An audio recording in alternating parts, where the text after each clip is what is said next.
माननीय प्रतिनिधिगण, CPA Bharat zone का 10वां सम्मेलन समाप्त हो रहा है। पिछले 2 दिनों में 33 से ज़्यादा माननीय सदस्यों ने, प्रतिनिधियों ने, पीठासीन अधिकारियों ने, सभापतियों ने, डिप्टी चेयरमैन ने सक्रिय रूप से भाग लिया, सार्थक चर्चा की। उसके लिए मैं सबको साधुवाद देता हूं। पिछले 2 दिनों में हमने सतत और समावेशी विकास में विधायकों की भूमिका के विषय पर गहन चर्चा की। संविधान की भावनाओं के अनुरूप समाज के अंतिम व्यक्ति तक विकास का लाभ पहुंचे, ये हम सबकी जिम्मेदारी है। और इसी के साथ हमारी विधायी संस्थाएं पारदर्शी हो, जवाबदेही हो, परिणाम मूलक हो, इसके लिए भी हमने सार्थक चर्चा की, संवाद किया। बदलते परिप्रेक्ष्य में किस तरीके से हम टेक्नोलॉजी का उपयोग कर सकते हैं और टेक्नोलॉजी के उपयोग के माध्यम से हमारे माननीय सदस्यों की कैपेसिटी बिल्डिंग और साथ में संस्थाओं को जनता के नजदीक और जनता की भागीदारी के अनुरूप बनाने के लिए भी हमने व्यापक चर्चा की। मेरा मानना है कि पीठासीन अधिकारियों की बहुत बड़ी जिम्मेदारी है और इस जिम्मेदारी को निभाते हुए हम किस तरीके से अपने अपने राज्य की चुनी लोकतांत्रिक संस्थाओं में पारदर्शिता, जवाबदेही, परिणाम मूलक बनाने के लिए हमारे प्रयास होने चाहिए। लगातार उन संस्थाओं को प्रशिक्षण, हमारे अनुभवों का लाभ उनको मिले ताकि हम विकास का लाभ समाज के अंतिम व्यक्ति तक पहुंचे, समानता तक पहुंचे और उनके जीवन में आर्थिक सामाजिक परिवर्तन आ सके। इसके लिए हम चुनी जितनी लोकतांत्रिक संस्थाएं हैं उनको अगर जवाबदेही बनाएंगे, उन संस्थाओं के अंदर भी विकास की योजनाओं की, सामाजिक आर्थिक परिवर्तन की योजनाओं की चर्चा होगी, ज्यादा भागीदारी होगी, तो ज्यादा परिणाम मूलक भी बना पाएंगे और जवाबदेही बना पाएंगे। और इसीलिए हमें, अगर माननीय प्रधानमंत्री जी ने कहा है 2047 तक विकसित भारत बनाना है, तो हमें चुनी हुई लोकतांत्रिक संस्थाओं को सशक्त बनाना हमारी जिम्मेदारी है। माननीय सदस्यों ने कुछ विषय भी रखे, वित्तीय सहायता का विषय रखा, सदनों में घटती संख्या का विषय रखा, ई विधान आदि विषय रखे। इसके लिए हम पीठासीन अधिकारी सम्मेलन में भी चर्चा करेंगे और जहां जहां आवश्यक होगी वहां पर उपयुक्त मंच पर इसकी चर्चा की जाएगी ताकि एक सर्वमान्य समाधान निकाल सके और इन संस्थाओं को और विश्वास भरोसा जनता का बढ़े, इसके लिए कारगर योजना बना सके। इसी के साथ मेरा मानना यह है कि हमने जो चर्चा की थी कि हम किस तरीके से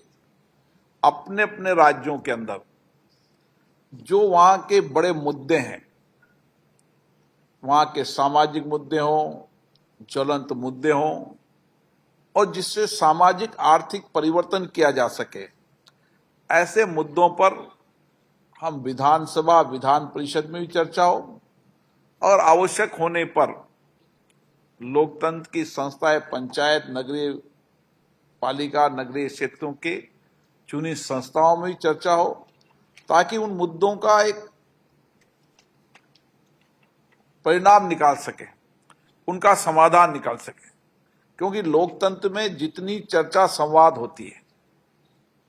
सहमति असहमति हमारी लोकतंत्र की ताकत है, लेकिन लोकतंत्र में चर्चा, संवाद, सहमति, असहमति, यही भारत के लोकतंत्र की ताकत है। और इस 75 वर्ष की यात्रा में हमने इसी चर्चा, संवाद, सहमति, असहमति से देश को आगे बढ़ाया है। और इसीलिए उन मुद्दों पर चर्चा होगी तो अच्छे विचार आएंगे, अच्छे अनुभव आएंगे और वहां की सरकारों को भी जनता के उन विचारों के, उन अनुभवों का लाभ मिलेगा अपनी नीतियां बनाने में, अपनी कार्य योजना बनाने में। और जो नीतियां, कार्यक्रम, योजना बनाई है उसकी समीक्षा भी अगर करने की जिम्मेदारी विधानमंडल की होती है, मुझे लगता है कि उसको प्रभावी तरीके से हम नीचे तक उन नीतियों, कार्यक्रम, योजनाओं या सामाजिक आर्थिक परिवर्तन में किए गए प्रयासों को हम नीचे तक समीक्षा करने लगेंगे तो और बेहतर परिणाम आएंगे और सरकार को सकारात्मक रूप से उसका लाभ मिलेगा। इसी के साथ साथ हमने कल बैठकर चर्चा की थी कि किस तरीके से हम राज्य विधानसभाएं अपने अपने राज्य के अंदर चुनी लोकतांत्रिक संस्थाओं के अंदर, समय समय पर विश्वविद्यालयों के अंदर, समाज के वंचित गरीब लोगों के अंदर किस तरीके से चर्चा, संवाद से लोकतंत्र की प्रक्रिया में उनको भागीदारी कर सकते हैं, उनके अनुभव का लाभ लग सकते हैं। उसके लिए भी अपनी अपनी राज्य विधानसभाओं को योजना बनानी चाहिए, सीपीए के जोन को भी योजना बनानी चाहिए। और इसी के साथ विधानसभा की जो कमेटियां हैं,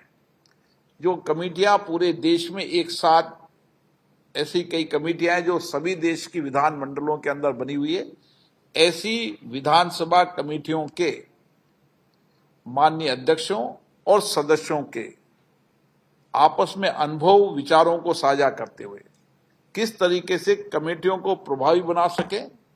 और कमेटियों की जो रिकमेंडेशंस है, जो सुझाव हैं, वो सरकार को देकर उसमें एक सकारात्मक परिवर्तन ला सके। कई माननीय सदस्यों ने प्रतिनिधि में बहुत अच्छे विचार रखे, पर्यावरण शैली के बारे में विचार रखे, अपनी अपनी विधानसभाओं में जो नए इनोवेशन किए वो विचार रखे और ज्वलंत मुद्दे भी रखे। इन सब सम्मेलनों से हमें अपनी अपनी विधानसभाओं को और पारदर्शिता के साथ नए इनोवेशन करने का लाभ मिलता है। हमारी प्रतिस्पर्धा इस बात की है कि मैं मेरे विधानमंडल को कैसे जनता के नजदीक सशक्त और सक्रिय भागीदारी कर सकूं और उसी के साथ विधानमंडल के माननीय सदस्यों की कैपेसिटी को बढ़ा सकूं,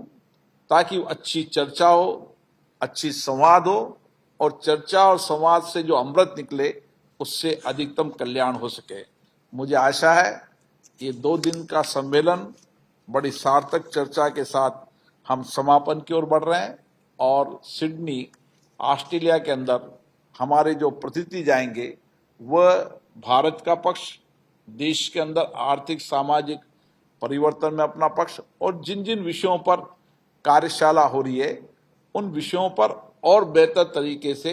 भारत का पक्ष सीपीए के देशों के शिष्टमंडल में रखेंगे कि किस तरीके से दुनिया के अंदर भारत तेजी से आगे बढ़ रहा है। इसी के साथ कुछ विषय जो हमने P20 में भी रखे थे, माननीय प्रधानमंत्री जी ने भी उस विषय को अंतर्राष्ट्रीय स्तर पर रखा और सारे देश ये मानता है कि अगर पर्यावरण को सुरक्षित रखना होगा तो पर्यावरण के अनुकूल जीवन शैली, मुझे लगता है इस विषय पर हमें राज्य की विधानसभाओं में भी, पंचायतों में और नगरीय क्षेत्र की संस्थाओं के अंदर भी इस चर्चा को ज्यादा से ज्यादा चर्चा करना चाहिए। जितनी जनता इससे सक्रिय भागीदारी निभाएगी, उतने ही पर्यावरण के अनुकूल जीवन शैली जीने से हम पर्यावरण को सुरक्षित रख पाएंगे। मैं पुनः सभी पीठासीन अधिकारियों का पुनः धन्यवाद देता हूं कि सभी राज्यों के पीठासीन अधिकारी यहां पर आए, सबने अपने विचार व्यक्त किए, सक्रिय भागीदारी निभाई और 24 राज्यों के पीठासीन अधिकारियों ने सम्मेलन में भाग लिया। ये मेरी शायद में अभी तक सबसे ज्यादा भागीदारी रही है। इसके लिए आप सबको बहुत बहुत साधुवाद। और हम सब जब सिडनी में जाएंगे तो वहां अपने अमूल्य विचारों से, देश की भावनाओं से पूरे सीपीए के देशों को अवगत कराएंगे और जिन मुद्दों पर हमने इन पीठासीन अधिकारी सम्मेलन के माध्यम से जो परिवर्तन किया उसके विचार भी रखेंगे और आवश्यक होने पर अपनी रिटर्न किताब भी, डॉक्यूमेंट भी वहां पर बना के जाएं। अपनी अपनी विधानसभाओं के अंदर जो परिवर्तन किया है उसको इंग्लिश के अंदर भी बना के जाएं, ताकि वह अन्य विधानसभाओं के जो वहाँ के राज्य के विधानमंडल के अध्यक्ष होंगे उनको भी अपने अपने राज्य में जो परिवर्तन हुआ है उसकी मटेरियल देने से उनको लगेगा कि कितना बड़ा परिवर्तन भारत में हो रहा है, राज्य में हो रहा है। पुनः आप सबको बहुत बहुत धन्यवाद।